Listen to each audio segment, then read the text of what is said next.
Bonjour Frédéric. Bonjour. Alors moi j'ai vu beaucoup de choses à la une Oui, des journaux c'est ce vrai que ça matin. part un peu dans tous les sens, Oui, en oui, effet. oui, beaucoup. Je commence par du vin. Vous aimez le vin? Alors, Joker.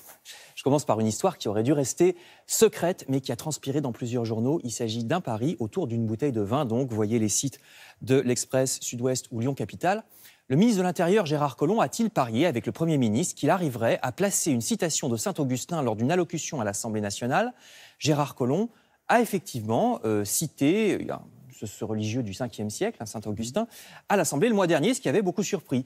Eh bien, l'ennui, c'est que cette citation a eu lieu pendant le débat sur la loi à propos des demandeurs d'asile et qu'il s'agirait donc d'un pari.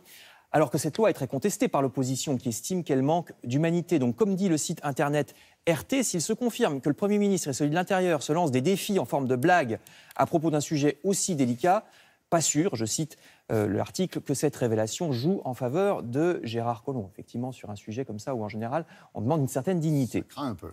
Ça craint un peu, je vous cite.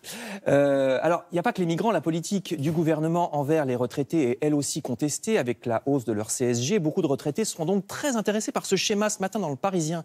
Aujourd'hui en France, schéma sur le niveau de vie des retraités. Niveau de vie qui, effectivement, est supérieur à la moyenne en ce moment, mais tout est dans le « en ce moment ». Vous voyez, la courbe est dans le bleu depuis 1990, ce qui veut dire que les retraités ont effectivement, en ce moment, un niveau de vie supérieur à la moyenne. Mais ça ne va pas durer. D'après l'INSEE, d'ici une dizaine d'années, elle va repasser dans le rouge, cette courbe. Les retraités risquent de largement repasser sous le niveau de vie moyen, ce qui infirme donc le fait qu'on puisse les ponctionner plus que d'autres catégories. Ils sont plus riches donc que la moyenne, mais c'est pas pour longtemps, apparemment. Les utilisateurs du métro, eux aussi, seront probablement intéressés par l'histoire que voici, d'après plusieurs journaux dont le Figaro. Des usagers du métro parisien ont été verbalisés pour avoir marché à contresens dans un couloir. Ouais, pour un raccourci. Et 60 €, c'est vrai qu'on le fait tous quand il n'y a pas de monde, parce que parfois c'est beaucoup plus court. 60 € d'amende. Et la RATP n'en démord pas. Il est en effet interdit, c'est vrai, de prendre certains couloirs dans le mauvais sens, soi-disant pour éviter les cohues, mais les personnes verbalisées soulignent qu'elles étaient quasiment seules à cette heure-là, qu'il n'y avait pas de cohue. Article dans le Figaro.fr, et il y a pourtant des problèmes plus urgents à régler en France. Vous lirez sur le site web du journal Le Pays d'Auge qu'un restaurateur de Trouville se plaint de ne pas arriver, malgré le chômage, à trouver des serveurs. Ça fait longtemps que ça dure. Et il critique le Pôle emploi, ce restaurateur, et les élus locaux qui lui envoient, dit-il, des personnes non formées, alors qu'il y a des écoles d'hôtellerie en France, ou bien on lui envoie des gens qui n'ont pas de solution d'hébergement sur place, sachant que se loger à Trouville, ça peut être cher en saison. Il y a aussi des jeunes qui, selon ce restaurateur, manquent de courage et qui ne se présentent même pas aux entretiens d'embauche parce qu'ils sont effrayés par les horaires difficiles de l'hôtellerie-restauration. La jeune génération, que dans le Midi Libre, cette prof appelle la génération « j'ai le droit ». Parce que depuis 30 ans, dit-elle, l'école et la société ont renoncé à imposer des cadres et il n'y a plus que des gens qui disent « j'ai le droit de faire ce que je veux ». Comme de dire que la Terre est plate, par exemple. Vous vous rappelez ce sondage il n'y a pas très longtemps. C'est vrai.